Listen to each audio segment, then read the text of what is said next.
Family میں اتنی deep rooted یہ چیز ہوتی ہے. اگر آپ یہ بل دیکھیں جس کی اپنی بات کی, اس کے اندر 2 میرے ساتھ ایک MNA فیمیل جو ہیں وہ بھی موور ہیں, اور 2 مرد حضرات جنہوں نے خود آپٹ کیا کہ جی ہمیں بھی آپ وہ کریں, کیونکہ جب تک پریشر نہیں ہوگا سوسائٹی کا. میں نام لے دوں ان کے؟ جی بالکل. سمن سلطانہ جعفری تو آپ ہیں جی, اور ڈاکٹر نکہت شکیل خان, سید علی رضا عابدی اور مسٹر محمد مزمل قریشی. بالکل. تو ضروری یہ ہے کہ خالی بل جمع کرانا یا اس طریقے کی چیزیں, دیکھیں لیجسلیشن ہوتی ہے لیکن لیجسلیشن کے بعد امپلیمنٹیشن بہت ضروری ہے. آپ نے جیسے کہا کہ بل آلریڈی موجود تھا جس میں میں نے ترمیم کی ہیں لیکن اس کی امپلیمنٹیشن نہیں تھی. تو اب کوشش یہ ہوگی کہ آپ کے پروگرام میں تھینک یو, آپ نے اتنا بڑا آج ٹاپک اٹھایا آج کے دن, ہمیں اویئرنیس بھی کریٹ کرنی پڑے گی کہ جی بل موجود ہے, لا موجود ہے, لیکن امپلیمنٹ کرانا. اچھا, بل پر بات کرتے ہیں عائشہ سید صاحبہ. پہلے ہم ذرا تھوڑا سا ہمارے اپنے ناظرین کو ایک رپورٹ دکھا دیں راشدہ شعیب کی, اور وہ آپ کو بتائیں گی کہ قانون تو پاکستان میں موجود ہے لیکن اس پہ عمل درآمد نہیں ہو رہا اور خواتین بدستور تشدد کا نشانہ بن رہی ہیں.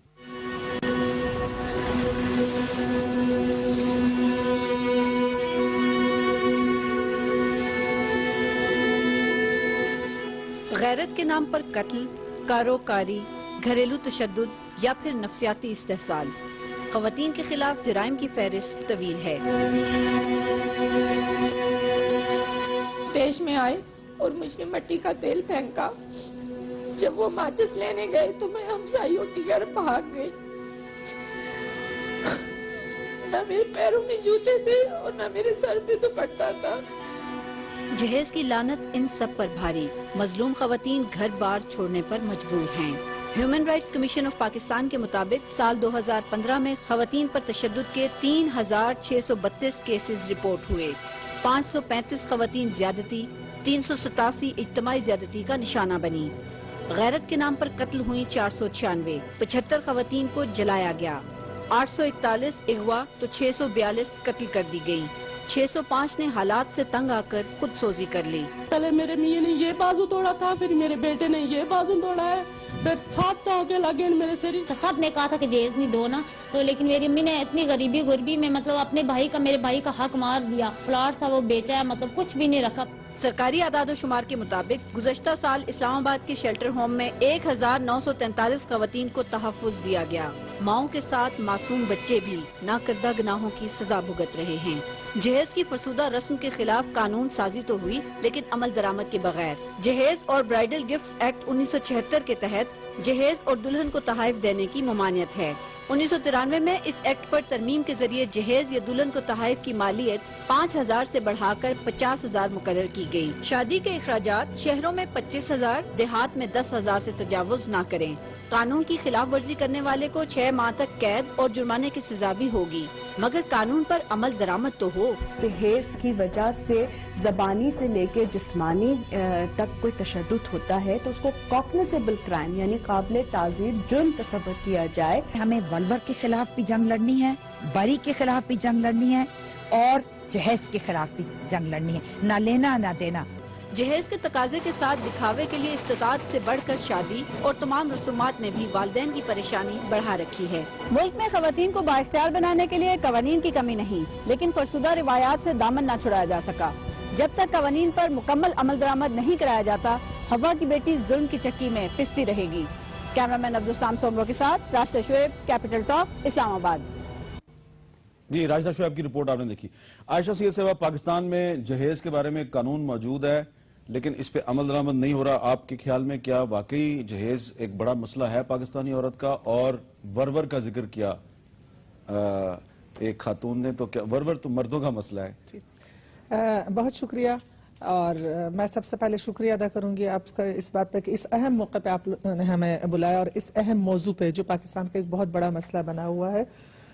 پہلے تو مسئلہ یہ ہے کہ ہمارے پاس قوانین بہت سارے موجود ہیں, خواتین کے تحفظ کے بھی موجود ہیں, بنیادی انسانی حقوق کے بھی موجود ہیں, لیکن اسٹیٹ کا جو رول ہوتا ہے کہ قوانین بنانا اور قوانین پر عمل درآمد کرنا اور اس کو پھر دیکھنا, تو انتہائی افسوس کے ساتھ کہ ہم وہ رول ہمارا اسٹیٹ جو ہے وہ ادا نہیں کر رہا. اور جو یہ بڑھتا ہوا مسئلہ ہے, سندھ میں دوسری طرح سے ہے, پنجاب میں کوئی اور شکل ہے.